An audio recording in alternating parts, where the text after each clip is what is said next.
My name is Dr. Michael McCabe, and I'm a sports medicine physician in Kansas City. I specialize in hip arthroscopy, knee cartilage and ligament repair, and shoulder and elbow arthroscopy.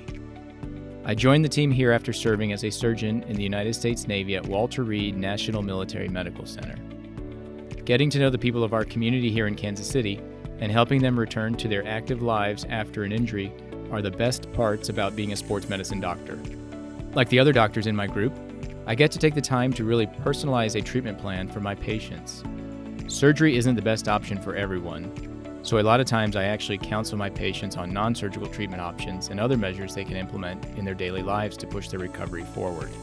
Outside the office, I serve as a sports medicine consultant to local high schools, and I also stay active in the national sports medicine community and have authored articles about shoulder instability, ACL reconstruction, and hip arthroscopy. I've also had the opportunity to explore Kansas City with my children and spend time with my family here, cheer on my favorite Kansas City sports teams, and even do some home improvement projects. I'm really passionate about my work, creating a positive patient experience, and helping you on your road to recovery.